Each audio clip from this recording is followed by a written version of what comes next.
So I know people have been dropping all kinds of theories about what the hell happened, what went wrong, and everything. So I should probably just give my very straightforward opinion on the only correct answer to that question. Oh God, there's so much nonsense. Okay, there's so much nonsense. Listen, guys, are you ready? Are you ready for all the turning of the tables? Because we have so much. Okay, we've got DOJ warnings about Russian interference in the election process, particularly in terms of disinformation and inflating certain figures and talking points beyond what would have just happened within the citizenry. People with FARA violations, Lauren Chen getting absolutely annihilated by a Canadian committee, other people being called to the stands. Lauren Southern's going to have to speak to them before the end of the month. We got Elon Musk, lotteries, people setting ballot boxes on fire, bomb threats. We also have Vice President Harris, who is in charge of certifying the results, the electoral college votes.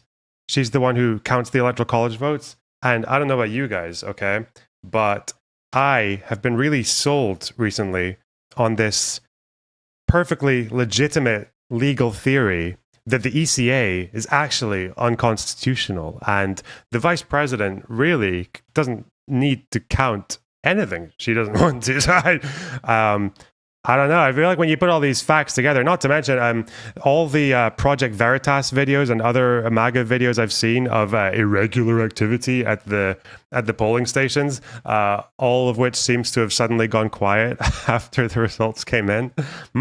Concerning. Never mind. I'm joking. We're not doing that because that's cringe. Okay, only cringe people do that. I do hope Kamala, because vice presidents can make little kind of opening speeches before they certify the votes. It would be quite funny if she just threw in a quip, right? Because Mike Pence had to reassure everyone because of all the confusion that was being sowed by Trump and Giuliani and shit. Mike Pence had to, before he started counting the votes, he had to say what his role was. He had to remind everyone that his role was ceremonial. So it would be quite funny if Kamala just does the same thing and throws in a little, despite some of the legal theories that have emerged from the other side in the last 4 years. I don't know. That would be very interesting. That would be quite interesting. I think she could just throw a quip and then certify and do the peaceful transfer of power. But I guess the annoying thing is that now that this has happened and Democrats have lost in every swing state, Trump has won the election. He's almost definitely won the popular vote. Like, I think that's basically a given by now. They're still counting in California and other blue states like Washington, Oregon. But yeah, it looks like Trump's won the popular vote. He's won the Electoral College, won the Senate, maybe win the House. I'm not too sure yet. And obviously a pretty conservative Supreme Court. So what happened? And what do you think caused this? Well, personally, I think this was caused by the niche political issue that is very important to me and that I was going to blame regardless of what happened. That's actually what happened. Yeah. It was actually because of, I don't know, Gaza or foreign policy or Ukraine or any. It was actually because of all of the things that people don't actually pull that high on and what's an important issue to them. It was definitely, Biden would have won for sure. Come on, Biden. Mate, have you seen him lately? What are you talking about? Gavin Newsom. Stop. Okay. Oh, it was Trump. Harris just didn't run a very positive campaign. You know, she could have. She was all joy, but then suddenly it was Trump bad, and actually, you know, a more positive centered campaign, and not just a Trump bad campaign would have been better. You know, more joy. Bernie, meanwhile. It'll be nasty a little bit at times, and maybe at the beginning in particular, but it's going to be something. And it'll be nasty a little bit at times, and maybe at the beginning in particular. The second term's going to be a bit nasty, okay? Listen, the fact is, even the gaps were so big that even if you dig into a lot of these theories that people are opposing, it's still not enough. So even if you look at Michigan, it's not, Michigan's a small margin, right? It's. Did you hear that Piers is fussing that it took Kamala 12 hours from Trump declaring victory even though the election is still being counted and Trump hasn't conceded 2020? Well, the problem with Pierce is that he can't make a coherent point. It's difficult, actually, and you wouldn't be able to either, by the way. Stop being so... I know you're very privileged, okay? And you are able to communicate without Trump's fucking mango Mussolini chode throbbing inside your gullet, okay? But for Pierce, it's difficult to be coherent when that's happening to you, okay? And for some reason, it's... Anyway, Michigan... Okay, so Trump wins by... So far, it's like 99% reporting, so it's not going to change that much. Trump won by, what, about 30,000 votes, 29,000 votes in Michigan. So maybe Gaza did this, because it's not just the Jill Stein number, right? Jill Stein accounts for some of the votes that would otherwise go to Democrats, but it's also, you have to consider people abstaining, because not everyone who opposed Harris on the grounds of... I'm looking at Wisconsin, I'm such an idiot, sorry. Michigan's even close. No, Michigan's not as close. So Michigan was what, like 70,000, 72,000. So again, even in this case, though, it's the same idea. It's the same idea.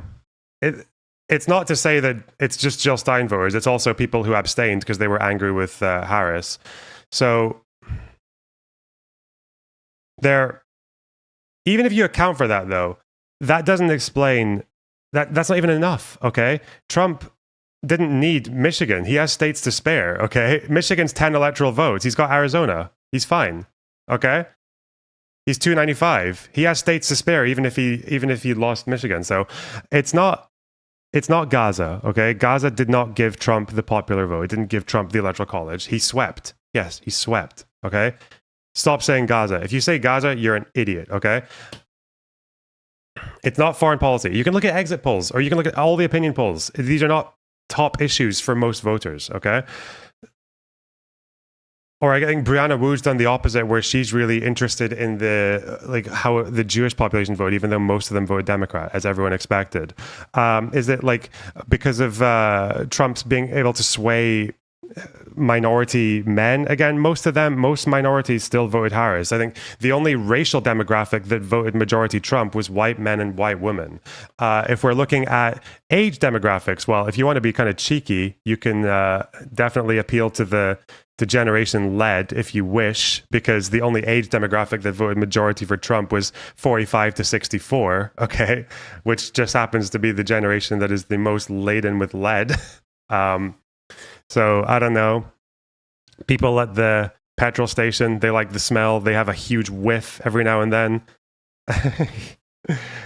This might explain all your parents who spent the entirety of the 2000s telling you to be careful reading things on the internet. Don't trust the internet. Like, you should watch the real news.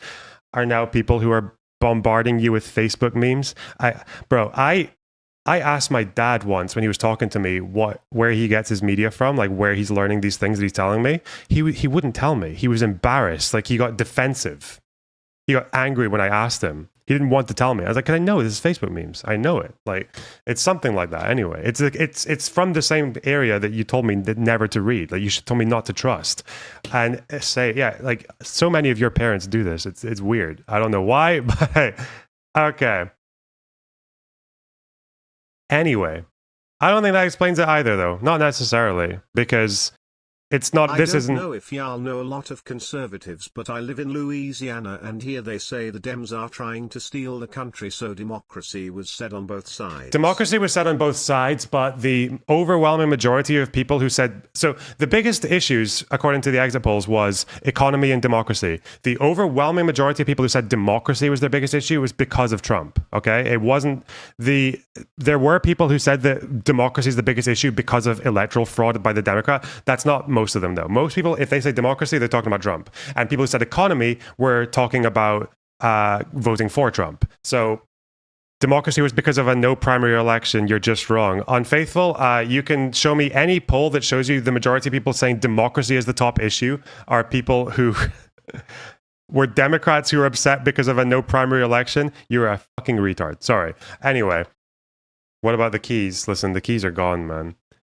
The things that hurt incumbents the most, historically are things that incumbents can't really control. The things that would hurt any incumbent the most are usually things that are hurting multiple countries at once. That seems to be the trend of the last, of this century. So 2008, the global financial crisis is not really the fault of any incumbent president, but every incumbent is blamed for it and they get kicked out, right?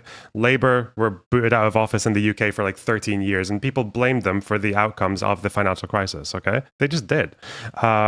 Even though it was a crash that started in America. Republicans got kicked out and Obama came in. And obviously incumbents got booted out all over Europe as well. In Occam's razor, okay. People who say Occam's razor when the data is against them, I've realized this. People say Occam's razor when what they really mean is vibes. I don't trust people who say Occam's razor anymore because every time I see someone saying it, it's because it's because there is better evidence, but they're just vibing. I don't know why they do that. Unfaithful, go away. Get better. It's because their vibes are superseding the empirical reality. Anyway, 2008 knocks out incumbents. 2020, COVID messes up incumbents. And I remember I was saying this to Stephen. I feel like the answer was probably just like inflation. I would imagine that incumbents are going to get messed up by inflation because inflation crisis takes off in about 2022, largely because of the fallout of COVID, but also the war in Ukraine. That happens, and every incumbent is blamed for it, despite the fact that it's not really their fault. And you might have heard people saying quite frequently that America handled inflation better than the rest of the G7. So you would think that, okay, if this theory stands, then other G7 countries and other OECD countries would have actually also had issues with their incumbents because of inflation, right? And that theory would be a strong one.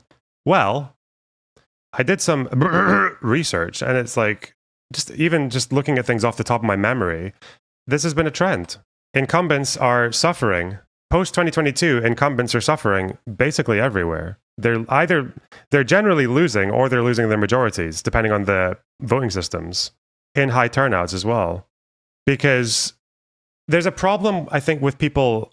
I saw this when it was Mehdi and Stephen on the Pierce show, when they were just flat out like, there's not really any merit to people feeling like there's not really any merit to this idea that people feel worse off, right? Like it's like a vibe, or it's like COVID being used as a proxy, the outcome of COVID, or like mental health issues being, and the economy is just like a proxy for something else. But the problem is that even if inflation's dealt with, the prices don't come down, they just stop rising, okay? So Austria was one quite recently. Poland actually reversed a pretty long-lasting right-wing trend with their elections. And the interesting thing about this as well is if we go through these countries, you got Poland, that was 2023. You've got Japan, 2024, just recently actually. Japan had their long ruling party losing as well. You've got France with the centrist party losing a bunch of their seats. You've got the UK with the biggest landslide, like the biggest gap since 1832 or something, for Labour taking out the Conservatives. And this is the case pretty much everywhere. Spain was one where the incumbents stayed, but I think Spain and Denmark are kind of exceptions because the incumbents stayed, but they had to either change their coalitions or they just had to embrace coalitions. So everywhere, incumbents, Finland, Portugal, everywhere, incumbents are getting smashed. And it's not in a left-right or right-left direction. It's both. It's just whoever's in. So here in America, we went from Democrats, center-left, center, to fascism. In Poland, you went from right way to left. In the UK, you went from right to center-left. New Zealand went right. I think it's simple. I just think, honestly, this whole blame game, I don't actually... Politics is pointless. Kind of, yeah. It's a little bit because in the 2008 crash, I don't know. Do we really blame Labour for losing in the UK? Do we blame Republicans for losing in 2008? The fuck? Like, I'm sorry, because the Dems handled inflation better than anyone else in the G7, at least, probably most of the OECD, and still this happened because unfortunately, when you get inflation smashing up, when inflation goes way high and your recovery is only starting within the last year, you can't really go to the public and say, no, you're wrong. You're wrong about the economy. No, sorry, look at the GDP. Look at real wages. Look at unemployment. Banging. Because they see high prices and they're probably still in a stage where their finances are still worse because they're recovering, right? Like they haven't seen the benefits yet. And you know what's really funny is that if Trump is clever, which he's not, but people around him are, if Trump's clever, he shouldn't do anything with the economy. That's what I think. Because the uptick has started recently. Real wages are growing. Unemployment's down. GDP growth is going. So if Trump doesn't do his tariffs, which would actually reverse the gains of the last couple of years, if Trump doesn't do his tariffs and just continues what Biden was doing, people will start to feel the benefits of those policies within 1 or 2 years. And Trump will take credit for it. And now all the people who were saying, what, GDP growth? Sorry, talk to real people in the street. What's the price of a pint of milk? They're all going to point to GDP. Because that's what they do. Trump's going to take credit for, if Trump carries on Biden's economic policy and doesn't put 20% tariffs on everything or 1,000 or 2,000% tariffs, like he said to the Bloomberg thing, he can just claim victory for it. He can claim responsibility for it. Because people will feel the benefits of this trajectory in a year or two. And this is the same as 2016. Like everything that Trump took credit for in 2016 economically were things that were already happening. Every trajectory, whether it was growth, manufacturing jobs, whether it was unemployment, like these were all things that were going well under Obama as well, and they were just continuing. So if Trump's smart, he'll basically just do Biden's thing, and then you can save the tariffs for after in 2 years. In 2 years, when he wins a supermajority in the House and Senate, he can do his tariffs. But who knows? Trump isn't smart. He's got crazy ideas. Yeah, but he's surrounded by people who are smart. And I think if anyone's like Bill Barr, if you remember that interview there was an interview with Bill Barr when he's talking about there's a documentary about January 6th, and Bill Barr is saying that the way that he was able to rein in Trump was always by saying, listen, this thing is going to hurt you. Not it'll be bad for the party or the country or anything. If Bill Barr says, if you do this thing, it'll hurt you. If someone can explain to Trump why tariffs will hurt him, then if he can get convinced by that, then he might hold it off. I don't know. But that's my take. I don't know. I feel like it's kind of obvious, but I mean, it's just facts, okay? I don't blame Hassan, okay? I mean, I only don't blame I don't blame the far left people who seem to have just not turned out or seem to have encouraged their followers not to turn out. I think one of the issues in this one is the youth turnout. I've been talking about this for months, by the way. I've been saying that youth turnout was huge for Biden in 2020, and it was a large part of him winning. And we were expecting it not to be as high this time, and it wasn't. Youth turnout was lower this time by a lot. So that's a problem. And I don't think it's a coincidence that a lot of very large channels, whether it was Hassan or the Majority Report or basically any of the far left, like communist YouTube channels and all that, like, yeah, these guys were either saying nothing or they were saying don't vote or vote for Jill Stein. And that's a problem because it's not enough to just say, I hate both parties, but Trump's worse. You have to mobilize. You have to inspire people to vote. You have to convince them to vote. It's not enough because I imagine, oh God, imagine if like Hassan did still say you should vote. It's still like most of his audience or enough of his audience still isn't going to, because the entirety of his narrative and his rhetoric demoralizes voters. And it's not really their fault that this happened because the gap is just too big and there aren't that many communists in America. But the Majority Report did say vote for Kamala, to be fair. Don't care. I'm sorry. Again, you understand how Trump saying be peaceful after an hour of saying the election's stolen and no one's going to help is an incitement to violence, right? At least in a moral sense. You understand that. You should surely understand how Holocaust terrorists, she's bought and paid for by AIPAC. She is funding the biggest genocide of the last of this century, the only genocide of this, some of them say, oh, this is like Rwanda, this is like Khmer Rouge. But you should vote Democrat for harm reduction. Mate, people aren't going to fucking vote. That's not inspiring people to vote. You have to inspire people. You can't just tell them, by the by, vote, even though everything else I'm saying is completely contradicting that idea. So on a results-based analysis, it's not really their fault, but like, it's still the intent is a problem. And if these guys are growing their bases, if they're growing their communities, that's an issue. Yeah, it's a big issue. Far left abstinence. What is happening on Google? What's this? The fact that they Googled Scottish citizenship is a bad sign. Google has seen a major surge in web searches from the United States asking how to move to Scotland and Scottish citizenship. You would be a British citizen. Nice one. Why does the left have such weak-ass candidates? I don't know, because it's so hard to say. Harris clearly tried to appeal to the center and to the moderates, like the moderate Republicans. I don't think a lot of them voted for her, by the looks of things. But voters seem to be telling pollsters that Kamala is too progressive, is too liberal. But honestly, I don't think that means she should have gone farther right. I just think it doesn't matter. It doesn't matter. Maybe people think that. Maybe people do think she's too progressive, or maybe they're just saying that because too liberal and too progressive is a proxy for too black and too women. I don't know. Are you surprised by the Dearborn results? Not really. How much does misogyny play a role? I mean, people say, oh, these like Latino people are moving towards Trump, but it's mostly Latino men. I don't know. I have no idea. Holy cope. Holy cope is the fact that Trump still hasn't conceded that he lost in 2020. Okay? I'm sorry. I would feel like I was coping right now. Maybe a bit. That would be an effective comment. If the bar hadn't been set to Trump still hasn't conceded the 2020 election. Okay? You will never outcope.